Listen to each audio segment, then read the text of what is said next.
ନମସ୍କାର ସାଙ୍ଗମାନେ। ରଘୁ ଜନ୍ମ ସୂର୍ଯ୍ୟବଂଶରେ ଜନ୍ମ ହୋଇଥିଲେ ରାଜା ଦିଲୀପ। ସେ ଅଯୋଧ୍ୟାର ରାଜା ଥିଲେ। ସରଜୁ ନଦୀ କୂଳରେ ଅବସ୍ଥିତ ପାଳ ରାଜ୍ୟର ନାମ ଥିଲା ଅଯୋଧ୍ୟା। ସେ କାଳରେ ଅଯୋଧ୍ୟାର ନାମ ପ୍ରସିଦ୍ଧି ଲାଭ କରିଥିଲା କାରଣ ଏହି ଦେଶର ରାଜା ଥିଲେ ଦୟାଳୁ, ପରୋପକାରୀ, ପ୍ରଜାବତ୍ସଳ ଏବଂ ନଗରର ଉତ୍ତମ ରକ୍ଷକ। ସତ୍ୟ, ନ୍ୟାୟ, ଧର୍ମ, ନିଷ୍ଠା ଆଦର୍ଶର ଉପାସକ ଥିଲେ ଅଯୋଧ୍ୟା ରାଜା ଦିଲୀପ। ଧନଧାନ୍ୟରେ ପରିପୂର୍ଣ୍ଣ ଅଯୋଧ୍ୟା।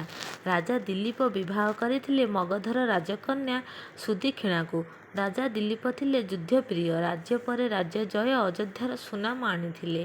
ପ୍ରଜାବତ୍ସଳ ରାଜା ଭାବେ ତାଙ୍କର ସୁଖ୍ୟାତି ଚତୁର୍ଦିଗକୁ ବ୍ୟାପି ଯାଇଥିଲା। ମାତ୍ର ସେ ଥିଲେ ଦୁଃଖୀ କାରଣ ତାଙ୍କର କୌଣସି ସନ୍ତାନ ସନ୍ତତି ନଥିଲା। ହେଲେ ରାଜ୍ୟ ଜୟରେ ମାତି ସେ ସବୁକୁ ଭୁଲି ଯାଉଥିଲେ ସିନା, ମାତ୍ର ରାଣୀ ନିଃସନ୍ତାନ ଥିବାରୁ ତାଙ୍କ ମନ ସଦାସର୍ବଦା ଦୁଃଖିତ ରହୁଥିଲା। ତେଣୁ ସେ ରାଜାଙ୍କୁ ମୁହଁ ଖୋଲି କହିପାରୁ ନଥିଲେ।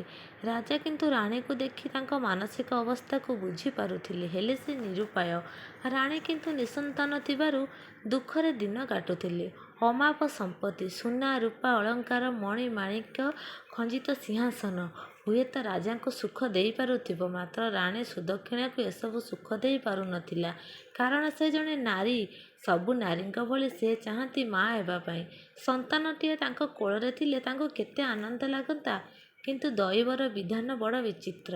ସେସବୁ ସୁଖ ତାଙ୍କ ଭାଗ୍ୟାକାଶରେ ଲିପିବଦ୍ଧ ହୋଇ ନଥିଲା। ରାଣୀ ଅନେକ ସମୟରେ ନୀରବ ରହୁଥିଲେ। ଦାସୀ, ପୋଇଲୀ, ସଖୀମାନେ ଯେତେ ଚେଷ୍ଟା କରୁଥିଲେ ମଧ୍ୟ ରାଣୀଙ୍କ ମନକୁ ପରିବର୍ତ୍ତନ କରିପାରୁ ନଥିଲେ। ରାଣୀ ଭାବୁଥିଲେ, ମୋର କନ୍ଦର୍ପ ଭଳି ପତି ଅଛନ୍ତି। ହୀରା, ନୀଳା, ମୋତି, ମାଣିକ, ବୈଦୁତ୍ୟ ଆଦି ଯେତେ ଅଷ୍ଟରତ୍ନ ସବୁ ଅଛି, ହେଲେ କୋଳରେ କନ୍ୟା ସନ୍ତାନଟିଏ ନାହିଁ। ଏସବୁ ଭୋଗ କରିବା ପାଇଁ କିଏ ଅଛି?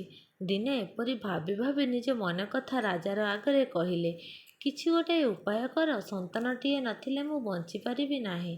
ଅଦୂରରେ ଦେଖ, କିପରି ସୁନ୍ଦର ଗାଭୀଟିଏ ତା ସନ୍ତାନକୁ କ୍ଷୀର ପିଆଇ ଆତ୍ମତୃପ୍ତି ଲାଭ କରୁଛି। ମୁଁ ଜଣେ ନାରୀ। ଯଦି ମୋର ସନ୍ତାନଟିଏ ନାହିଁ, ମୁଁ ମା ହୋଇପାରିବି ନାହିଁ। ଆଉ କଅଁଳା ବାଛୁରୀଟିକୁ ତା ମା କ୍ଷୀର ପିଆଇ କେମିତି ପରିତୃପ୍ତ ପାଉଛି, ମୁଁ ଟିକିଏ ହେଲେ ଆଜିଯାଏ ସେପରି ପରିତୃପ୍ତି ପାଇପାରିଲି ନାହିଁ। ମୁଁ ଭାବୁଛି ମୋର ଏହି ଅବସ୍ଥା ରହିଲେ, ମୋର ମାନସିକ ଅବସ୍ଥା ଯାହା, ମୁଁ ପାଗଳିନୀ ହୋଇଯିବି। ମୋତେ ଏପରି ଦୟନୀୟ ଅବସ୍ଥାରୁ ଆପଣ ଉଦ୍ଧାର କରନ୍ତୁ। ରାଜା ଦିଲୀପ ଥିଲେ ଖୁବ୍ ଦୟାଳୁ।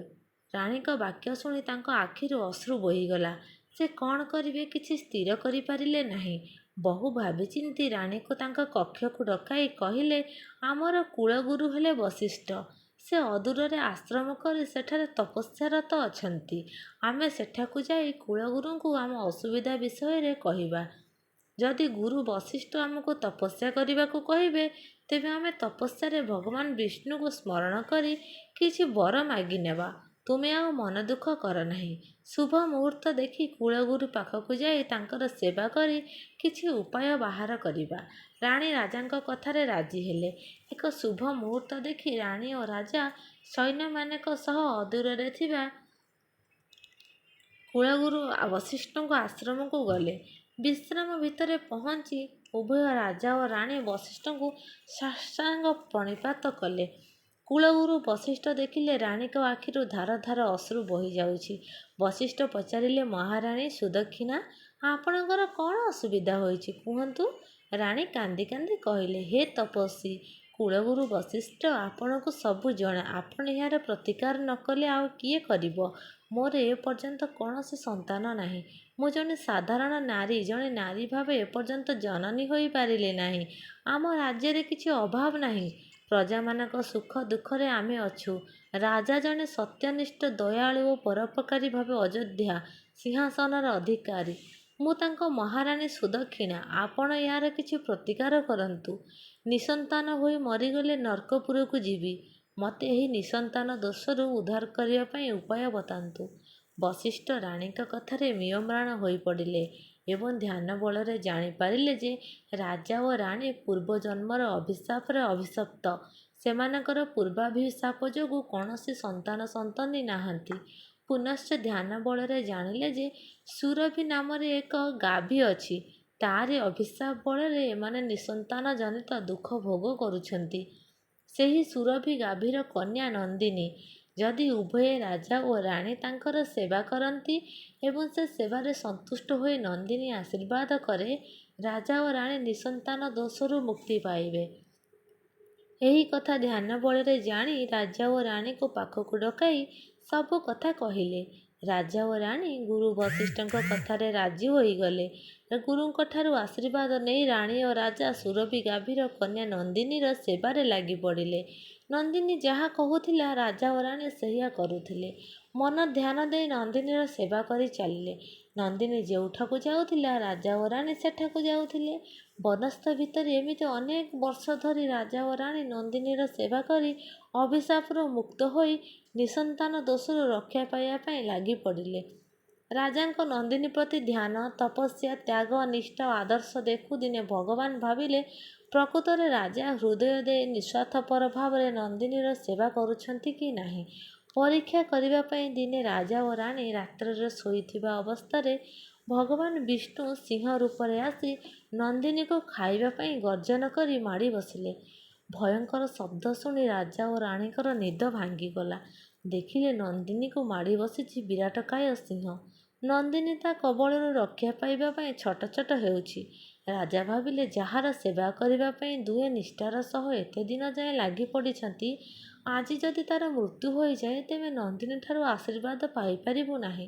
ନନ୍ଦିନୀ ଯଦି ମୃତ୍ୟୁବରଣ କରେ ତେବେ ଆମେ ସେବାରେ ଅବହେଳା ନିଶ୍ଚୟ ହେବ ଏବଂ ଗୁରୁ ଆମକୁ ଅଭିଶାପ ଦେବେ। ଆମ ତ୍ୟାଗ, ନିଷ୍ଠା, ସେବା, ଆଦର୍ଶର ଫଳ କିଛି ବି ଫଳିବ ନାହିଁ। ନନ୍ଦିନୀର ମୃତ୍ୟୁ ଆମ ପାଇଁ ଆଣିଦେବ ଅନେକ ବିପଦ। ସେ ଡାକିଲେ, ହେ ଭଗବାନ, ଏ ବିପଦରୁ ତୁମେ ଆମକୁ ରକ୍ଷା କର। ନନ୍ଦିନୀର କିଛି ଦୋଷ ନାହିଁ। ସେ ଗୋଟିଏ ନିଃସହାୟ ପ୍ରାଣୀ। ରାତ୍ରରେ ବିଶ୍ରାମ ନେଉଥିବା ସମୟରେ ତାକୁ ଏ ସିଂହ ଯଦି ଏଭଳି ଖାଇଦିଏ ତେବେ ଏ ଦୋଷ ଆମକୁ ଲାଗିବ, କାରଣ ଆମେ ଥିଲୁ ତାର ସେବା ରକ୍ଷକ। ଏହା କହିଲେ ମଧ୍ୟ ସିଂହ କିନ୍ତୁ ଛାଡ଼ିବାର ନଥିଲା। ସେ ନନ୍ଦିନୀକୁ ଜଙ୍ଗଲ ଭିତରକୁ ଭିଡ଼ି ନେବାକୁ ଚେଷ୍ଟା କରୁଥିଲା। ସେତେବେଳେ ନନ୍ଦିନୀ ଅସହାୟ ଅବସ୍ଥାରେ ରାଜାଙ୍କୁ ଡାକିଲେ, ହେ ରାଜନ, ମୋର ଏ ବିପତ୍ତି ସମୟରେ ମୋତେ ଉଦ୍ଧାର କରନ୍ତୁ। ରାଜା ଆଉ ଏ ଦୁଃଖ ସହି ନ ପାରି ଯେତେବେଳେ ନିଜ ତୁରୀରରୁ ବାଣ ବାହାର କରି ନିକ୍ଷେପ କରିବାକୁ ବାହାରିଲେ, ସେତେବେଳେ ସିଂହ ରୂପୀ ଜୀବଟି ଭଗବାନ ବିଷ୍ଣୁଙ୍କ ରୂପରେ ଆବିର୍ଭାବ ହୋଇ କହିଲେ, ହେ ରାଜନ, ମୁଁ ତୁମ ସେବା, ତ୍ୟାଗ ଓ ତପସ୍ୟା ଓ ନିଷ୍ଠା ଆଦର୍ଶରେ ସନ୍ତୁଷ୍ଟ ହେଲି। ମୁଁ ତୁମ ମନ ଭିତରେ ଥିବା ଅହଙ୍କାରକୁ ଦୂର କରି ସେବାରେ ବର୍ତ୍ତି କରିବା ପାଇଁ ଚେଷ୍ଟା କରିଥିଲି। ଆଜି ତୁମ ସେବାରେ ମୁଁ ଦେଖିଲି ଯେ ତୁମେ ସମ୍ପୂର୍ଣ୍ଣ ଭାବେ ନନ୍ଦିନୀ ପ୍ରତି ସମର୍ପିତ। ସେବା ତପ ବଳରେ ସବୁ କିଛି ଅସାଧ୍ୟ ସମ୍ଭବ ହୁଏ। ତୁମ ତପସ୍ୟା ଓ ସେବାରେ ମୁଁ ସନ୍ତୁଷ୍ଟ। ମୁଁ କେବଳ ତୁମକୁ ପରୀକ୍ଷା କରିବା ପାଇଁ ଏସବୁ କରିଥିଲି। ଏବେ ତୁମେ ଦୁହିଁକୁ ଆଶୀର୍ବାଦ କରୁଛି। ତୁମେ ଏକ କ୍ଷମତାଶୀଳ, ପରୋପକାରୀ, ପ୍ରଜାବତ୍ସଳ, ଦୟାଳୁ ସନ୍ତାନର ଜନକ ହେବ। ସେ ସନ୍ତାନ ସମଗ୍ର ବିଶ୍ୱରେ ନିଜର ସୁନାମ ଓ ପ୍ରତିପତ୍ତି ବଳରେ ଶ୍ରେଷ୍ଠ ବିବେଚିତ ଏବଂ ତାର ନାମ ହେବ ରଘୁ। ଏହି ରଘୁଙ୍କ ନାମରେ ତୁମେ ବଂଶର ହେବ ରଘୁବଂଶ। ଏହା କହି ସଙ୍ଗେ ସଙ୍ଗେ ଅଦୃଶ୍ୟ ହୋଇଗଲେ ଭଗବାନ ବିଷ୍ଣୁ। ରାଜା ଓ ରାଣୀ ଭଗବାନଙ୍କଠୁ ଆଶୀର୍ବାଦ ନେଇ ପୁତ୍ର ସନ୍ତାନର ମାତା ପିତା ହେଲେ। ସେହି ପୁତ୍ରର ନାମ ଦେଲେ ରଘୁ, ଯାହାଙ୍କ ନାମରେ ରଘୁବଂଶ ଖ୍ୟାତ। ସେବା, ନିଷ୍ଠା, ତ୍ୟାଗ, ଆଦର୍ଶ, ତପ ବଳରେ ସବୁ କିଛି ସମ୍ଭବ ହୁଏ।